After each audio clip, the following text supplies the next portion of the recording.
on, man. Have some class. That was my fault. Greg Sussman in the house. That was my fault. I was in charge of Matt's mic, so I messed up. It's not a shot on him. May I? And our good friend Jake Seeley. What's up, Jakey? How are you? Jakey's not there that's yet. what you get. Let's just assume he's good. He's great. Jake Seeley's well. Matt, on today's show, I wanted to kick it off with Matty Mo at the park. See how your day at Citi Field was yesterday in the cold. Unfortunately, I wasn't at Citi Field. Oh, you just went to the bar? I told you he I wasn't. thought you were just joking. No, he's probably at a bar. No. Oh, I thought you went I was to Citi entirely Field. serious. Though. I was like, he's just watching the Met game. All right, we're going to kick it I off would with... have liked to have been at Citi Field. I told you this. All right, fine. We'll kick it off with Matty Mo at the bar. We got a deep dive in Preston Tucker I want to talk about because he's in a very interesting situation where he's tearing the cover off the ball, but is likely to be replaced when Acuna gets called up. We got some game updates, some lineups, a very unfortunate disabled list stint. We're going to go over my ESPN draft from last night because I think I did a tremendous job until right in the middle where I kind of messed. Did you get bored? Is that what it was? I don't get bored. It was just like, it's a stupid OBP league, slugging, it's head-to-head. They're categories I'm not used to playing with. It's more like I forced myself to go with a strategy instead of getting the players that I like.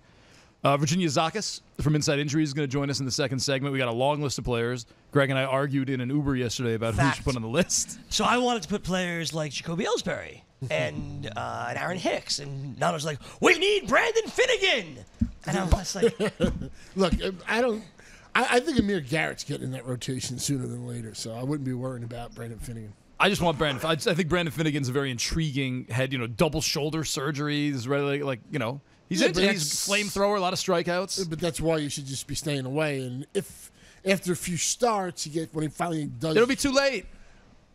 Can't play scared. I'll miss that boat. I believe. Same. Yeah, you will. Jake Seeley, what's happening, man? What's going on? How are you? Fine.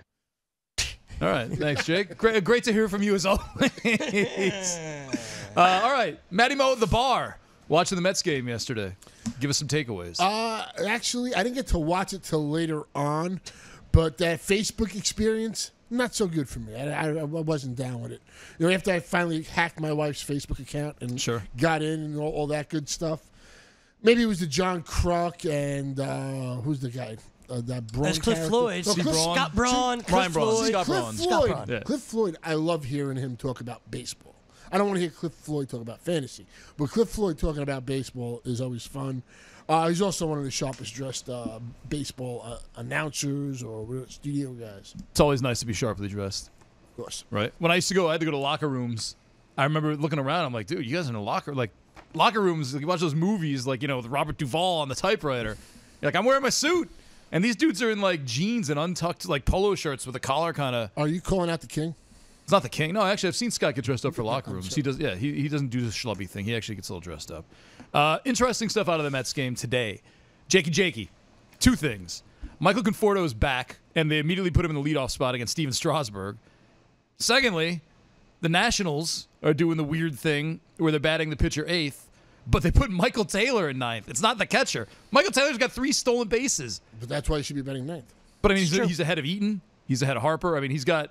Is he going to steal anymore? Are you saying he's better than these people? I'm usually you see the catcher. It's like, I'll just throw the catcher and the backup catcher in ninth. No, see, I like him at ninth. I'd rather much rather have him at ninth. The catcher and the pitcher. So now he's free to run. Exactly. He doesn't have a Miguel Montero in front of him. 100%. Roadblock him. You want him there so Adam Eaton and Anthony Rendon and Bryce Harper can drive him in. This is great. This is great news for Michael Taylor. I had prompted this for Jake. Yeah, that's cool. Jake, are you cool with this too? Are you on the bandwagon? No, they're right. That's just why you see Billy Hamilton bat ninth. This is why you see Ahmed Rosario bat ninth. This is, you want the guy that's technically 2 leadoff hitters back to back. That's why you see it. The Conforto thing, if he's ready, he's ready. But the problem is I have no faith in the Mets saying that anybody's ready for anything. Here's something weird about this. This is like the only game with a good pitching matchup all day long. Is the DeGrom Strasburg? I just want to. We'll come back and hit these. But listen to these pitching matchups for today. Let me know. Stop me if you think you hear something good, Jake, Matty, anyone. Miami at Philadelphia. Caleb Smith versus Nick Pivetta. Then we got Chirinos at Price. Martin Perez versus Mangden. Tyler Anderson versus Joey Lucchesi. Jordan Zimmerman versus James Shields. James Paxton Gibson maybe. Kashner Tanaka. Whatever. Bailey Brault. Robbie Ray, Adam Wainwright. You don't know what you're going to get from Wainwright. And John Lester versus Brent Suter. Not Did so any of those get you? Chirinos price. Everyone's sweating Yanni Chirinos, and I look at his numbers in the minors, and I'm like, no, man, it's. I don't know if I can get behind that. I don't know if I see the numbers in the minors, but everybody keeps. Former former players, former pitchers are talking about him. Jake Ferrier is talking about him. So I don't know. I'm intrigued. At least put it that way. Can we rewind a second back to the Michael Conforto comment? Of course. I'm excited that he's back. Hopefully, look, I don't know how shoulder must be well, whatever. But the ideal lineup would have been Nimmo leading off, move Jay Bruce to first base. Doesn't seem like the Mets are going to go that route. They're going to use him as a fourth outfield and a bench player. Hopefully Mickey wises up. You and Salvino and Vaquero But it's the truth. have talked about Brandon Nimmo more than any three people I've ever met in my entire He's had life. 11 to 12 plate appearances. He's I'm not on saying base it's wrong. It's half the time. Adrian Gonzalez at this point, he could be the bench player. This is every Met fan. It's just not Modica and Vaquero. It's every Met fan. I guess so, that's every single one of them. Listen, He's an on-base percentage machine. Hold on, Jake's a Met fan. Jake, do you agree with this analysis? Yeah, his on-base percentage machine is what I was just saying. It's the fact that if you want to talk about somebody who's like the Mets don't have a true leadoff hitter. They don't. The Conforto's not a true leadoff hitter. He shouldn't be batting first. The fact is, if you want somebody who's getting on base all the time, that's the thing with Brandon Nimmo. Is they talk about from a small school where there's no upper level and all that type of stuff. And the best thing that you could hope for is maybe he gets to 20 home runs, but he gets on base. It was always, but he gets on base. He gets on base. He gets on base. Well, what do you want at the top of your lineup? You want somebody who's getting on base. Oh, it's so boring. And what if you had like on base Nimmo, percentage, Cespedes, then Conforto? Like Conforto's now. I'm not talking about for fantasy. To drive. I know. I'm talking about for real life. I know, Jake. And should see fastballs if he's got Cespedes ahead of him. He's on base. The other guy's on base. You got to pitch to him. Hey, I get it. That's why I brought it up. I thought it was interesting that Conforto's back and just like, hey, you're hitting leadoff, buddy. Good luck. I do like that. Supposedly he said he wanted Strasburg. Obviously he was dying to get in and all that, but. He could have been. He's a wrestler? I could start tomorrow. I want Strasburg. That was awesome. Did he do that? Yes, basically. No, I mean, he didn't actually get in front of the camera and be like, bring me Strasburg. No, he didn't do that. His WrestleMania week. Though. I feel a little Sauce-Mania bubbling up. His WrestleMania week. Yeah, Maybe one of these days. Maybe, never know. Speaking of on-base percentage, Phillies lineup, we had a look at that earlier. Odubel Herrera is batting fifth. More importantly, Scott Kingery's batting third. That's Kingery in right field and batting third against Caleb Smith. Former Yankee great, as Frank Snapple likes to say. I'm sorry, former Yankee great. He pitched well. Caleb Smith. First start, right? That's right, yeah. Cubs. Yep. Mm-hmm. And this is a Marlins team that's going to be playing without the great Garrett Cooper, who has gone on the DL after getting hit on a pitch, getting hit by a pitch on the wrist. Jake, king of all rankings. Where's Scott Kingery? I don't even care at this point. This is the only thing this is telling me that Gabe Kapler is going to make everybody infuriated the entire season at this point. If everybody stays healthy and things don't clear up, this is just going to be an annoyance every single day. Now it's Altair sitting after it looked like Altair was the secure one because he was facing lefty and righties, and then Nick Williams is in the lineup. Melkel Franco is not hitting, but he's still in the lineup, and now it's Kingery in the outfield, and Odubel. It's just Gabe Kapler is going to annoy the living hell out of us. I don't think it's fair to say that you don't care, though, because Scott Kingery, obviously a vaunted prospect. They're going. I said I don't care where to rank him. But people need to do. know. People know. People want to know where you have him, though. You can't just say you don't care. I'm not trying to project his playing time at this point, not knowing what Gabe Kapler is doing from day to day. I understand the frustration. It's tough to project the thing. But that's part But we need to know. But that's part of what goes into it. I need to know. I'm not going to pretend I know. Nobody does. Here's the thing, though, with Kapler. I believe this. I tweeted it out about the pitching side, and it'll work its way out on the hitting side as well.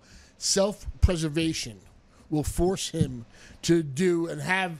Look, you're going to have certain matchups, and first a tough lefty. Franco, to me, is the guy in most danger right now. But self-preservation will have him pitching Aaron Nola more deeper into games. Nola was better in the fifth inning than he was in the first or the second inning yesterday. If you saw what he did to Cespedes after giving up that moonshot in the first, I mean, you saw it. You got to let these guys pitch. He can't be using 8 relievers every game neither. So I love Gabe Kapler, the villain, because it's fun just to hate on this guy definitely. who But I do I went through yesterday before the show, and I'm looking at it because it was the firsts came back around, the SP1s came back around, and you go through all the guys. I'm like, this guy threw 5 2/3. This guy threw 5 2/3. This guy threw 5 2/3. Why is everyone jumping on Kapler for maybe Nola coming off spring training? You don't want him throwing 95 pitches when he's still building his arm up off of spring 68 training. pitches is a lot different than 80 pitches. I or know 90 68 pitches. pitches. I'm just being devil's advocate here. And I'll say this. John Heyman let off his weekly article over at FanRag Sports. Read off his weekly article about Gabe Kapler and the fact that today is opening day in Philadelphia for the Phillies. The first time Philly fans will have a chance to cheer or boo Gabe Kapler. One player said this, "We'll be okay, ...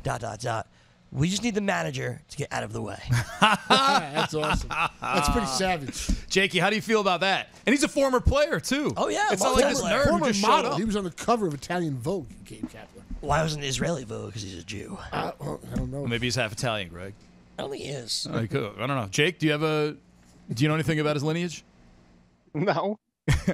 Jake, so all right, so let's take what you said before when you refused to rank Scott Kingery. Let's take that entire team as a whole. Who are you okay with? No Italian in him, by the way. Who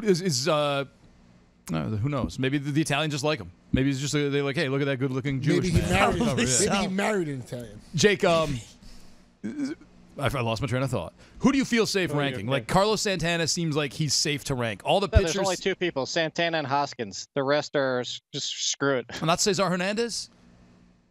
No, all these guys are dicey. Cesar Hernandez, as soon as he stops hitting, they could shift Crawford around, and then all of a sudden they're moving things around, and Kingery's playing there. Kingery's playing third, nobody's safe. The only two people that are safe are Santana and Hoskins. Well, the person that screwed this whole team up too was Carlos Santana. Like giving him the $60 million. I don't think it was needed. Hoskins would have been better at first.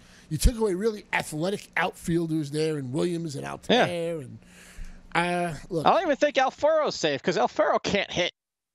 Well, yeah, Andrew Knapp is better than people think, too. He's good. As a minor league catcher and all that stuff. Alfaro does have a gun, though. I will say that.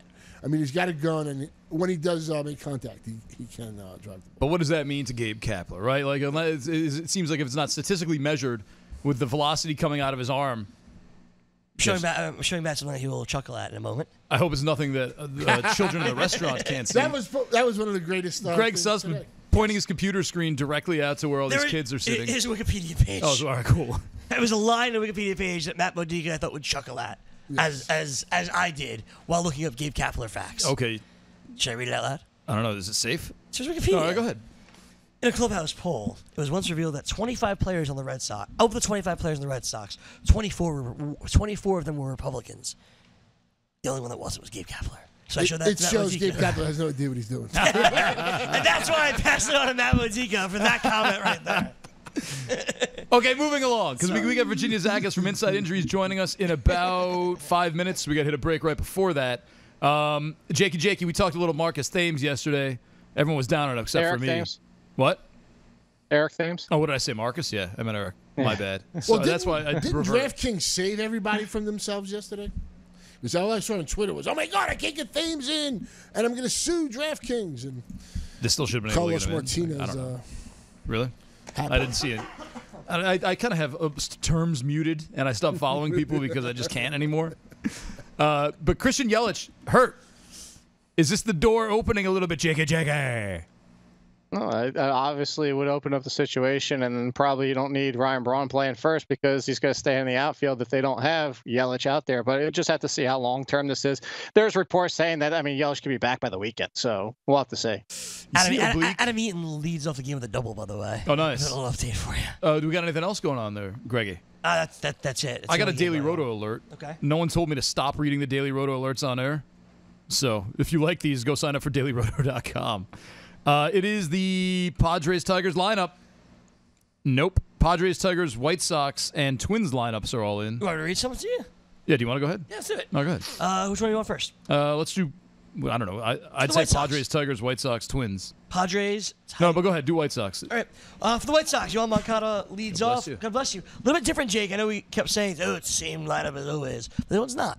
Moncada's leading off. Avisail Garcia is second. Jose Abreu third. Matt Davidson fourth. Yolmer Sanchez is batting fifth. Oh, Davidson's DHing. Abreu's playing first. Right. Yolmer Sanchez is playing third today rather than second, where he normally, actually, Yolmer Sanchez has been playing third this year. Davidson played first yesterday.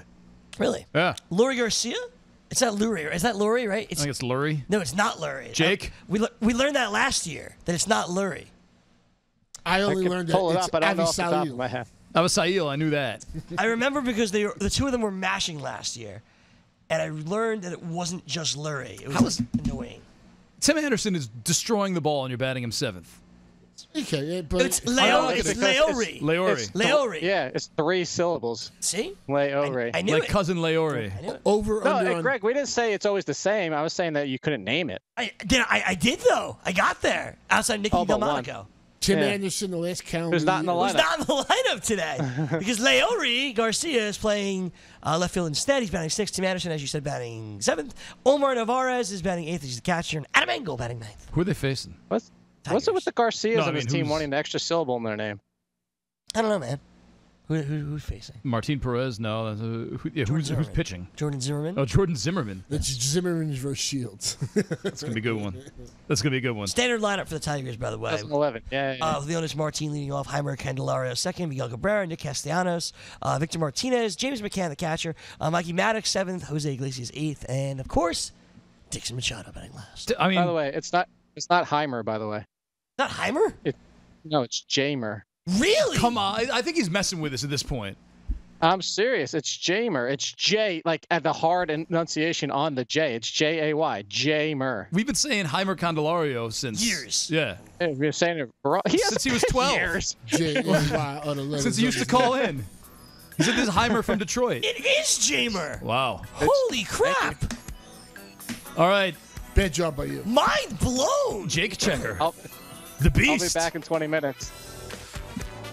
We'll be right Jamer. back. We'll be right back. Virginia Zakas, and the injury update after this. Nationals up 1-0.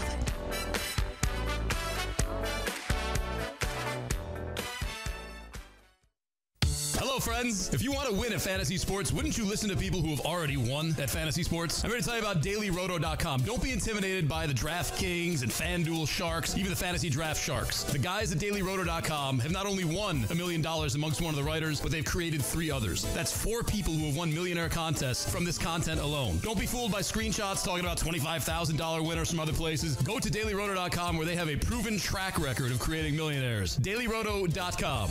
Tell them Greg Sussman sent you. It's Carton and Friends. Tony Finau hit a hole-in-one, and while he was celebrating, dislocated his ankle. down. You could pull a Nancy Kerrigan and go, "Oh no! Oh help!" Or you can do what Tony Finau did. He went all Mel Gibson, Lethal Weapon 2. Dude dislocated his ankle. And then right after walked off. So Goes down to and goes, puts it back in, and walks off. That's a man right there. Weekdays, 9 a.m. to 1 p.m. Eastern on FNTSY Radio and on your popular podcast providers. Join the family at Modell Sporting Goods. Visit your nearest Modell's and sign up for our MVP Rewards program to receive insider deals all year round. Earn points on every purchase when you use your MVP card to earn Modell's cash back. It's our way of thanking you for being a loyal customer. Upon signing up, receive 10% off your purchase and 15% off your next purchase. It's that simple. Plus, new MVPs this month are eligible to win a $500 Modell's gift card. When you gotta play more and pay less, you gotta go to Moe's. Attention all authors. Page Publishing is looking for authors. Have you written a book and want to get it published? Page Publishing will get your book into bookstores and for sale online at Amazon, Apple iTunes, and other outlets. They handle all aspects of the publishing process for you. Printing, cover art, publicity, copyright, and editing. Call 800-292-8137 now for your free author submission kit. That's 800-292-8137 for your free author submission kit. Again, that's 800-292-8137.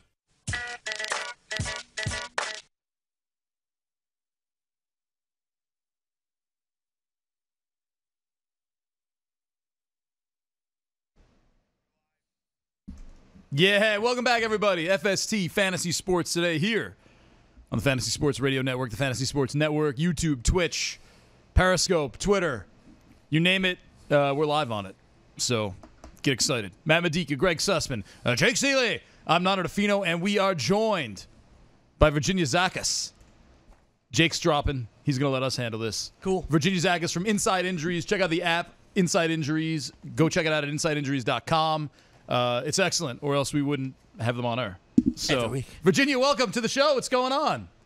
Hey guys, thanks. How's it going? It's going very well. And now that Corey isn't here to bother you, I'm very, very excited to talk injuries with you for once. Awesome. Looking forward to it. See, I knew she'd be pumped. I like about to that. get the scrubs on. I and knew everything. she'd be pumped about this fact. So we sent Virginia the list yesterday, the players we want to talk about. Someone got hurt last night, Wil Myers. We bumped him up. But just for a little background, Greg and I put this list together. So if it's up and down and there's some weird players mixed in, like we had arguments. Like Shelby Miller. We had, well, I think Shelby Miller's important. I have a question, though. How did Clint Frazier make it and not the other guy, Jacoby Ellsbury? He wasn't allowed to. He was on the list. He got crossed off for Brandon Finnegan. I'm sorry. Let's please. That's exactly what happened. Enough about how the list happened. We have a guest. Gentlemen, we have a guest. Virginia.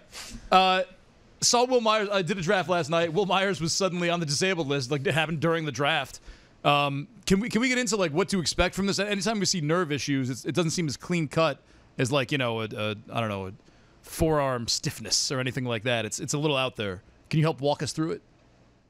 Yeah. So he's saying he has nerve irritation in his right arm. He's described it as the nerve being out of place. He felt like a lightning bolt was going through his arm. None of this is good, obviously.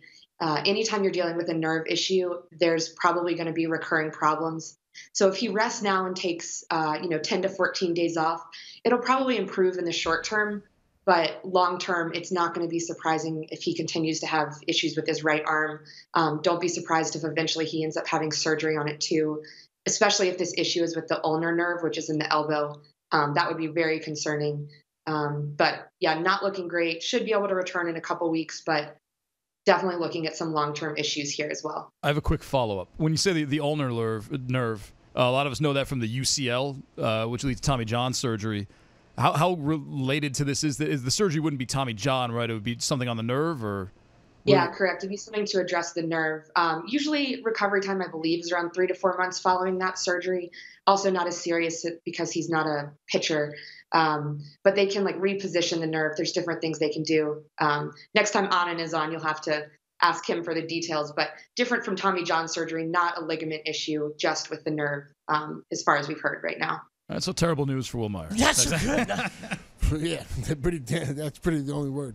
Yeah, pretty damning news, if you will, for Wil Myers there from Virginia Zakas. Inside injuries. Hopefully the news will be a little bit better for another guy that just went on the DL, and that was Jake Lamb. We saw him hurt himself diving, hurt himself sliding, and now he goes on the DL with a shoulder injury. We're hoping it's not that serious, but how worried should we be, Virginia?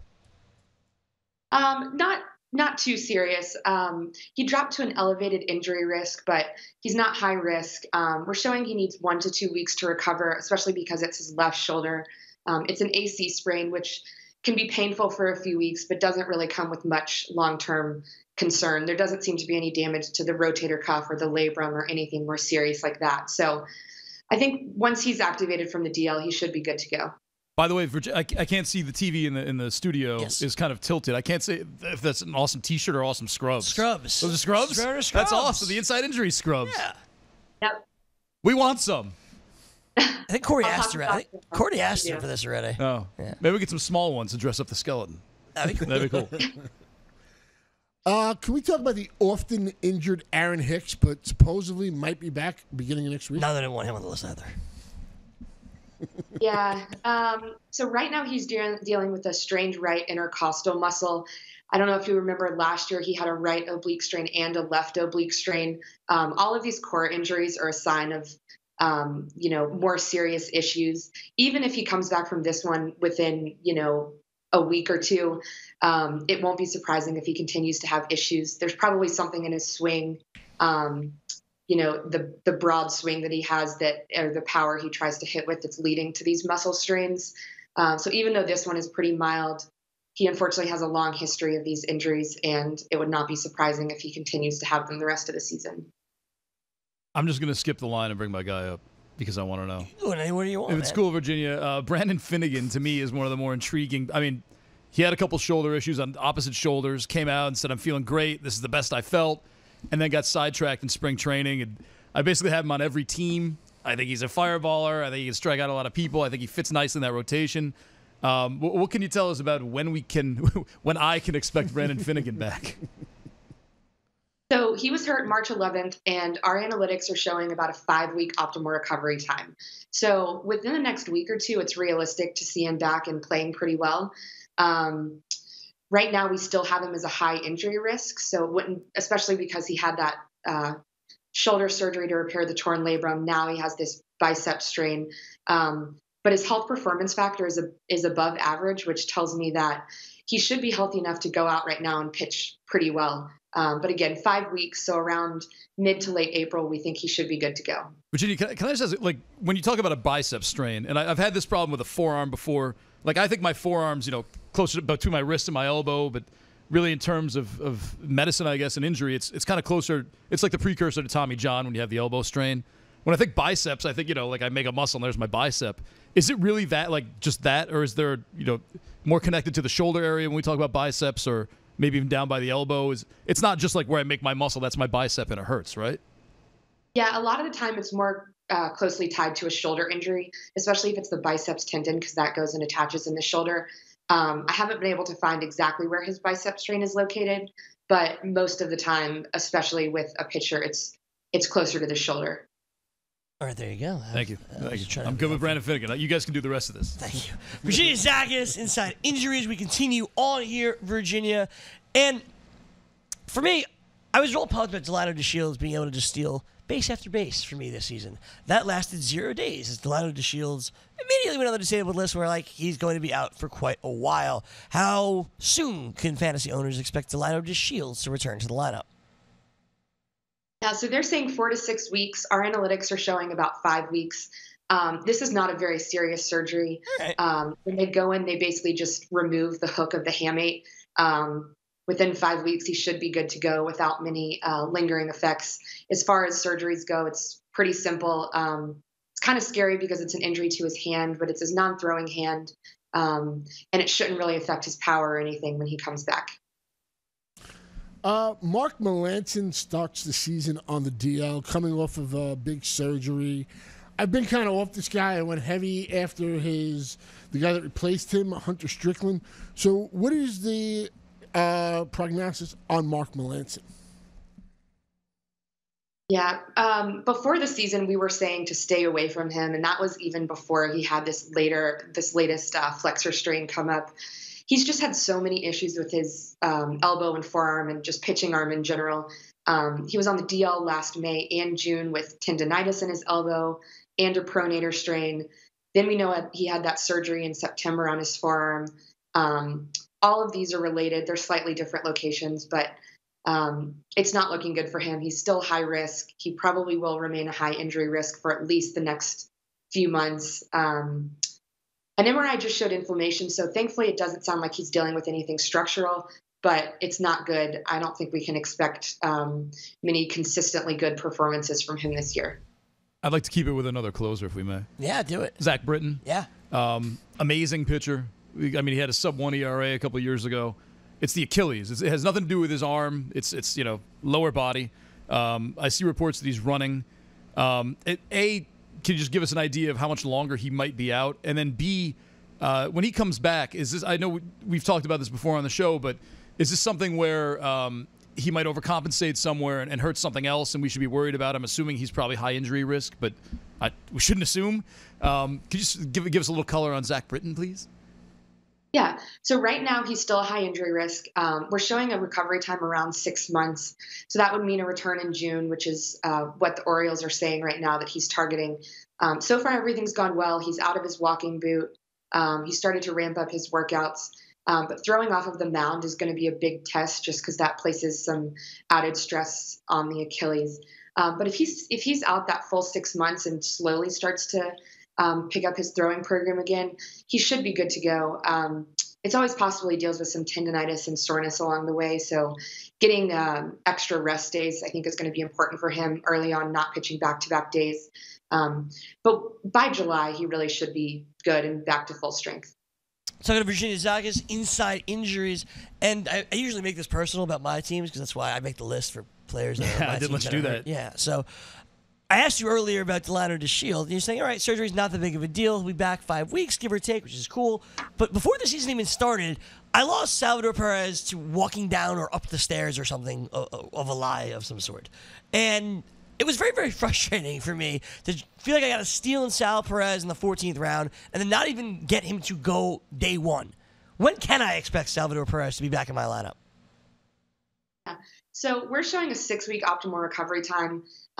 He suffered an MCL sprain. There's a partial tear to the ligament. But if you're going to hurt a ligament in your knee, the MCL is the one to hurt. Usually surgery is only necessary if it's a full thickness tear. And this is a partial tear, so the MCL heals pretty well on its own.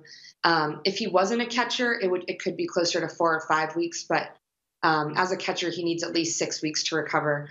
But, by the late next month, we think he should be back and might just need to limit his innings over the first month that he returns to the lineup. Nelson Cruz, the boomstick, has been, consistently awesome, but, another year older. He had the hamstring. Now he suffered the ankle injury. What's the status on him? Yeah, we actually got a lot of heat early in the preparing for drafts because we said to watch out for Nelson Cruz, and everyone said, oh, he played 155 games. He's totally fine. Sure enough, just a few days into the season, he's now out with an ankle sprain. We're only showing a 2-week optimal recovery time. X-rays were negative. There doesn't seem to be any serious ligament damage. So I don't think he'll be out long, but he is a high injury risk as he was entering the season as well. And he could stay that way over the next month or so as he gets healthier. I mean, it makes sense. He's 38 years old. So this is certainly something to be concerned about. And Virginia and the team at Inside Injuries, we're concerned about it for sure. Virginia Zakas, Inside Injuries. It has been a blast. I'm not even going to ask where Dr. Reyes is. I assume he's in Europe or Florida. He's in Europe with Florida. Exactly. Virginia, we appreciate the time. We'll do it again next week. Sounds good. Thanks, y'all. Awesome. Thanks so much. Thanks, Virginia. There you go.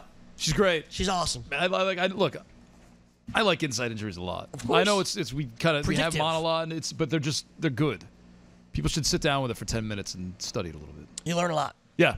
So I want to do a deep dive on Preston Tucker. Okay. Because actually I made the YouTube about Preston thumbnail. Tucker. It was Preston Tucker because I had a great idea. It was a deep dive on Preston Tucker. Yep. So I found an image from underseas, like a submarine exploring things, and I cropped in Preston Tucker. This is what you did all morning. No, it took me. Look, I'm not gonna brag. I figured out the magnetic lasso tool on Photoshop, so things are taking me a lot less time now. Preston Tucker is having himself a season. He's 27 years old, 429 batting average, 2 home runs, 1.264 OPS so far this season, over 22 plate appearances. He had 25, 24, and 24 home runs in his only 3 minor league baseball seasons with 500-plus plate appearances, 282 minor league baseball average over 535 games, with an 844 OPS, traded to the Braves in December for a player to be named later or cash.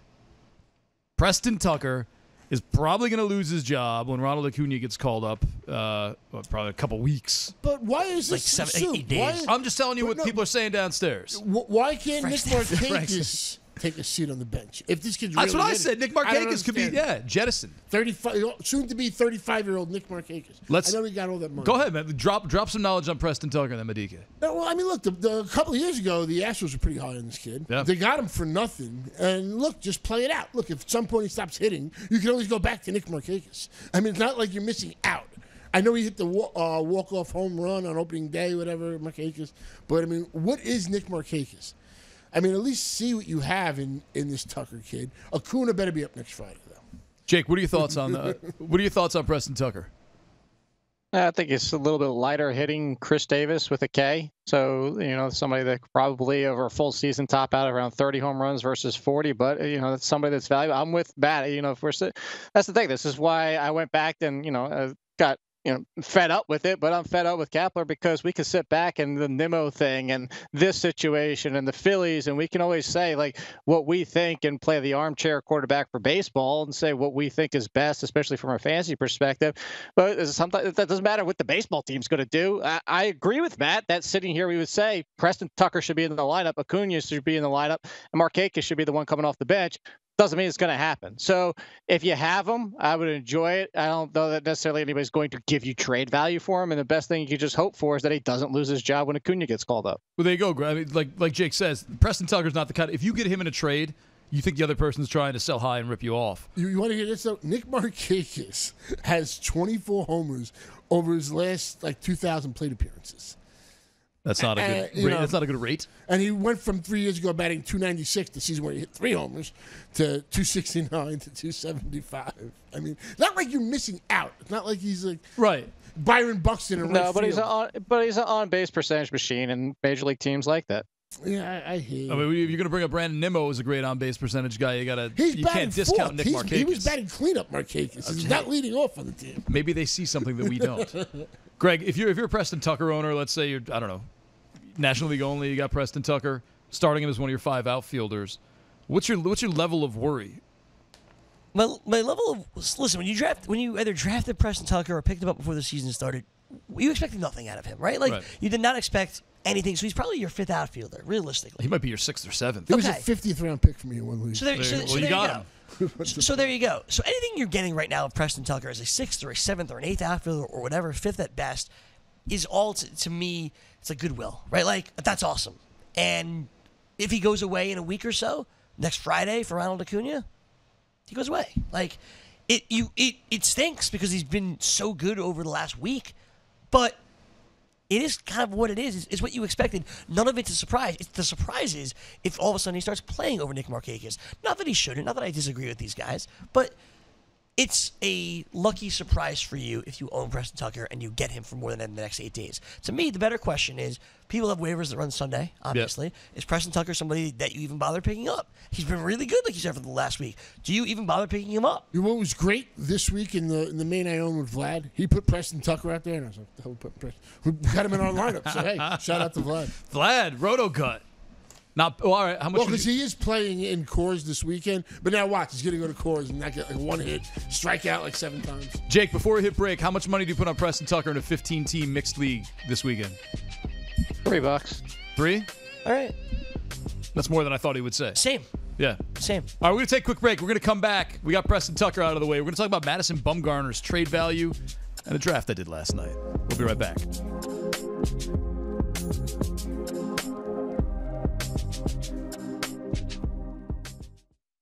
What if I were to tell you that there was a professional football league where you, the fan, got to draft a team and call the plays? Is that something you might be interested in? The Fan Control Football League is bringing managerial control to the fans. Visit fcfl.io to learn more. Have you ever wanted to have a fantasy expert in the palm of your hand? Or better yet, in the pocket of your khakis? Well, check it out. Now you can. It's the Fantasy Sports Radio Network app. Download it now to your phone, we promise. No weird viruses, no strange tracking things. Just 24 hours a day, 7 days a week of pure fantasy knowledge dropping all over your head. It's the Fantasy Sports Radio Network app. Stop being a weirdo and streaming it online. Get it on your phone. Take it with you everywhere you go. Fantasy.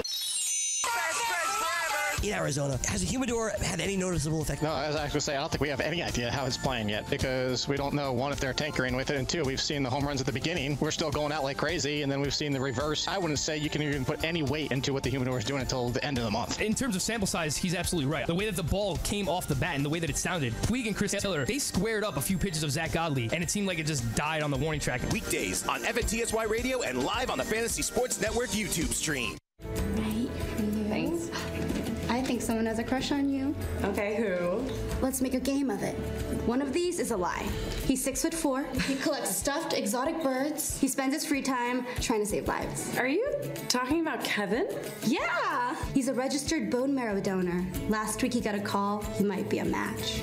He's so cute. Oh, he is. You could be a life-saving match for a patient with blood cancer. Learn more at dkms.org.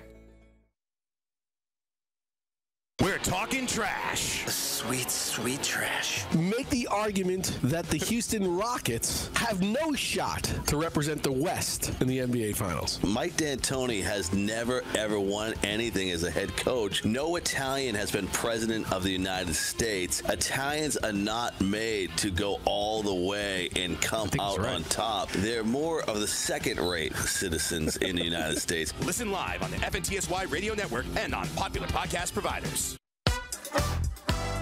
Are you new to daily fantasy? Are you a veteran? Either way, you can better your chances of winning money, and lots of it, by going to dailyroto.com. Multiple people have become millionaires thanks to the guys at Daily Roto. Why not take advice from the experts? You can become a millionaire too. Just go to dailyroto.com to rock daily fantasy sports.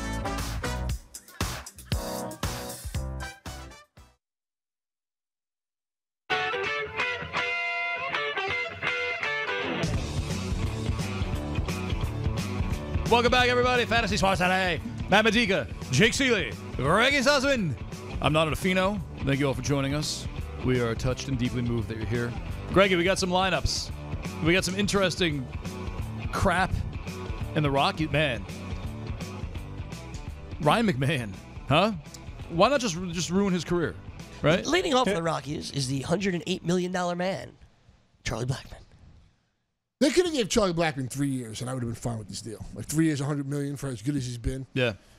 And I was wrong. Like I said, I thought last year was like the best it could get. It was 4 straight stud seasons, and I kind of knew I might be wrong, and I'm wrong already. I admit it. You're wrong. What? Oh, you mean that he's better than last season? I didn't think he'd be a bust or anything like that. I just pretty much it was like Harper or Betts or Stanton I was taking, and not Black. Gotcha. I know Jake wanted to chime in. Yeah, Jake, we heard you kind of chirp for a second. No, I wasn't chiming on that. I was laughing at Tiger Woods hitting into the trees. I'm glad you're fully invested in this episode of FST. No, I'm annoyed the hell. Like, I have nothing left to say. The Ryan McMahon thing is stupid as hell. I said at the beginning of the season, and if you're not going to start him every single day, just send him down to Triple or Double A where he can start every single day. If you have him on the Major League rosters, you go start Pat Valaika, and you're an idiot. I hate this team already. I get a lot of notes about, like, people asking about Jake. Jake, what kind of breakfast cereal do you eat? I don't eat cereal. That surprise you? Pop-Tarts? I was going to go Pop-Tarts. No, I don't eat Pop-Tarts either. That's just the only sugar Pop-Tart that tarts. should be toasted is the non-frosted. We'll get into that some other time because you're way wrong. Jake, bananas, fruits. Is there a farmer's market by you? No, I don't eat any of that stuff for breakfast. I eat eggs and bacon or a protein bar. Interesting. How do you like your eggs? Yeah, scrambled. Interesting. I hate scrambled eggs. It's not really interesting. I think it is. I mean, it's so much Quite easier just to boring. flip a couple, like to make them sunny side up, than it is to go through the work of scrambling them and everything. No, because I Someone like like to that. often eat as a sandwich. Sunny side up, and a sandwich is god awful. Greg, anything to say about Jake's breakfast? Or you want to keep with the lineups? I was just going to go with the lineups. All right, let's go with the lineups then. What do you eat for breakfast, Sussman? I don't really eat breakfast. When I'm here, I have like a breakfast bar. Right. All those PB&J bars, man. Those are good from Trader Joe's. Yeah, exactly. Yeah. Yes. I have PB&J bars from Trader You eat Joe's. Life. That's what you eat. I do. Life cereal is fantastic. Oh, I wasn't going with the cereal. I was giving you Life. I appreciate that, but I also like Life cereal.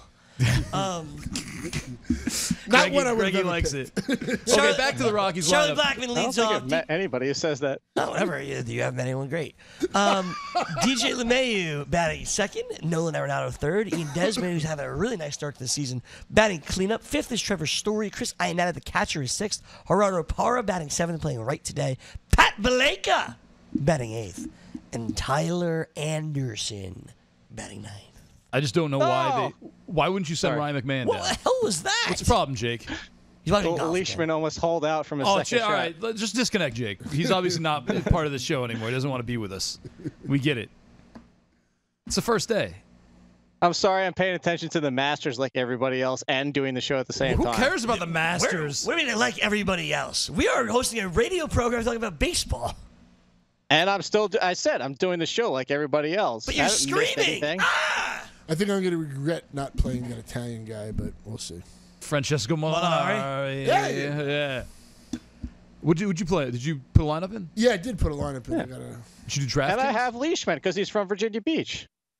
I basically there you faded go. everybody. I figured, I just want to win whatever the 500,000 or whatever it is. What good player is doing terribly, Jake? Tiger Woods is +1. That's not I terrible. haven't been looking. I've just been following. I got Amen Corner because it's in 4K, which, by the way, makes it look like you're on the other side of the camera. It's ridiculous. Jason Day +4. That's not good. Yeah, Jason Day is +4. I just scrolled to the bottom. Yeah. Jason Day is +4. No, I don't know anybody else who really had Brendan Steele. Maybe Son some of people a have. bee. What? Patrick Cantlay Cantlay. is +3. This Plus piece 3. of crap. I trusted Mike you Leone's people. sleeper. First day. Would you like to hear my lineup? Paul Casey's also +3. What a disaster. You know what? I love putting together golf lineups. I hate hearing about golf. It's so Pat strange. Perez is at +3. Oh, I got I Pat said, do Perez. you want to hear my lineup? No, I'd like this to was hear. inside information. I had the interview on this network. I played it. I interviewed Leishman at David Wright's thing, and he said he was ready for the Masters and U.S. Open, which is his two favorite courses this year. Oh, that's right. I do remember that. See? Should have picked Leishman. Oh, I should have picked Leishman. Thanks for letting us know, Jake. Steak. All right, go ahead, I did Matt. let you know. I did let everybody know, and he's in first place. Justin Rose, Ricky Fowler, Bubba Watson, Tommy Fleetwood. How do you say this guy's name? Rafael Cabrera Bello. I got him in my A. That's a Cam Stewart, Dennis Esser special. You got to go with a name like that. So I noticed like all the good players, like the big players, haven't teed off yet. Like Right. Dustin Johnson still to go, Rory McIlroy still to go, Justin Spieth still to go, Justin Thomas already has, but a lot of big names. John Rahm is not teed off. Adam Scott. So. What about Gary Woodland? Enough golf. He's on the first hole. You guys get. I'll give you 30 more seconds of golf, and then we're gonna. I don't care how many sounds Jake makes. Go ahead. You guys have 30 more seconds of golf. I'm good. I hope Tiger misses the Let's cut. go. Oh, I forgot I picked Tyler Hatton. How's he doing? All right. Well, let us know. All right. Tyrell with 2 R's he and 2 bogeyed L's. the first hole. Madison Bumgarner's most traded player in CBSSports.com leagues. So interesting. Right? So interesting because it's so hard to figure out that value. Well, I guess we had Virginia. We could have asked her. Probably. Yeah, Instead of that would've Brandon been a good Finnegan, idea. but We were too busy eating Cadre Pepe fries. Is what the problem was. That was our problem. That was, and it turns out. So I got home and I'm like, why do I have a buzz? Like I had 2 glasses of wine. You had 3. Well, I had 5 really, if you think about it. Oh yeah. Because there's like a flight of wines, and it's like 2 ounces of wine, and I think the lady just poured those glasses pretty strong. Because she felt bad not making the Negroni. Yeah, she didn't know how to make a Negroni, or she couldn't find the gin. Whatever. Anyway, so yeah, I did this draft last night with a healthy Significant buzz. Yeah, I would say, and plus all we had to eat were like some fries. They're good fries though. You had calamari. I picked at the calamari. Yeah. he dabbled. Anyway, I want to know who you guys would offer up in a trade for Madison Bumgarner. Think about your teams. Like, would you give up Ian Happ, Matt Medica? If I was light on pitching, I would. Greggy, would you give up Jake Arrieta for a shot at Madison Bumgarner? You know, like 4 months of Madison Bumgarner. Right. I think it's a really good question. I think I would. Yes. Yeah. Yes. You would not, Matt. I would not. Okay, and you don't like Arrieta, so that's really I interesting. don't like Arrieta. He's still in I think I put him at like 35 or something, but I rather ride with the 4 months. It's not an arm injury again. Once again, you know. All right, I would do it. I would take Bumby. Jake, what if you were to give up Michael Conforto and Scott Kingery in like a Tout Wars style 15-team 5x5? That's why you got to give me the super unbalanced one, because now you're going to just get ticked off when I give you my answer. Is that super unbalanced? I don't know. No, you gave me hitters for pitchers, so I'm going to tell you it's dependent on what you need. All right, so say you needed a pitcher. That's why you're going after Madison Bumgarner. I think that's too much to give up still. Really? Happ and Kingery is too much to give up? You said Conforto and Kingery. Oh, man, I'm sorry, Conforto and Kingery. Would it change it if it was Happ? Yeah. No, still too All right. much. What if it was J. Happ and Ian Happ for Madison Bumgarner? Still too much. Yeah, wow, for Madison like Bumgarner? Well, who's a stud? But you're getting 4 months of him. All right, but would you make this trade in June? Come June. Yeah, but you're going to have to pay more in June. Yeah. That's what I'm saying. If this is like making that trade in June, you just got to wait a little while. If you're holding Madison Bumgarner, and say like June 1st he's going to be active, the guy that comes in on like May 28th trying to make that deal with 0% chance anyone's trading Madison Bumgarner. I just held him for the last 2 months. exactly. And you're trying to lowball me on it. So many people have done that to me in Tout Wars. Like I know I come across sometimes as a jokey, happy-go-lucky, devil-may-care, but I'm not an idiot. You know, like don't come at me on May 28th. When you know Madison Bumgarner, and he's been sitting on my DL or my bench forever. Like, okay, yeah, let me give it to you at a discount after I just sat through 2 months of crap. That actually happened to me last year, Nando. I traded for Madison Bumgarner early on like this, and because I was deep at pitching and could sit on him for the entire year. And then right before he came back, somebody tried to come for him. It's like, I didn't even get to use him yet. Who was that person? Give us the name. No. Nah. We'll assume it was Howard Bender. Well, yeah, let's just. And Jake, you ended up winning the league. So you see, you sat on that guy forever. He came back, and you won. And he didn't even do that well when he came back. See? Anyway, Sonny Gray for Madison Bumgarner right now, Greg. No. I'm not a Sonny Gray guy. So you do You it? do it. So you would do it. I want Madison Bumgarner. That's the trade. Right. That's what we're saying. Yeah. I said before is I would take Bumgarner over Arrieta is what I was saying. Oh, so you would take Bumgarner. Yes. Oh, okay. Yes. I thought you were gonna trade. To get Arrieta. No, I wanted Bumgarner. This time I'll keep Sonny Gray. All right. Let's take a look at this draft I did last night. And I think there was a lot of interesting things happening. There were a lot of interesting things happening because you were getting loaded at the time. Well, the season started. And first of all, by the way, if you're watching us on Twitch, YouTube, anything like that, we're out of here. So you got to listen to the podcast. Check us out on iTunes, Stitcher, whatever. Tell them what's going on next. Fantasy Best Friends Forever coming up at 2:00. Thank you. And then come back to the radio side. I'll be with Al at 3. Oh, there it is. The fantasy baseball hour. Thursdays with Nando. Nando Thursdays. Tuesdays with Medica Modica? Wednesdays. Oh, yeah, Tuesdays. Like Tuesdays with 2-1 Nationals. What? 2-1 Nationals. No. Oh, boy. What happened, Jacob? My score hasn't updated yet. 2-out hit by Anthony Rendon.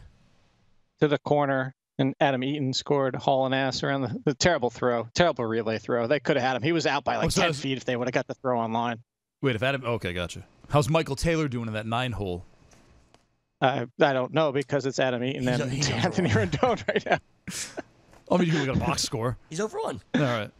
So here's what I did last night. I had the number 1 overall pick. It was a 12-team draft. It was OBP and OPS, no batting average, and quality starts at K per 9. And I can't remember what is not on the pitching side. Took Mike Trout, number 1 overall. I had to do that. Came back and banged out Chris Sale and Noah Syndergaard. I could have gone Strasburg. Did I make the right choice, Matt? I have him. I do have Strasburg 5, Syndergaard 6. All right. So, but it's here or there. I mean, Sale was still there at 24 in a K per 9 league. Quality starts. Wins. Yeah, I don't understand that. Though Chris Sale didn't get the quality start the other night. Everybody was like, "Oh, Chris Sale's got no wins." I'm like, he pitched 5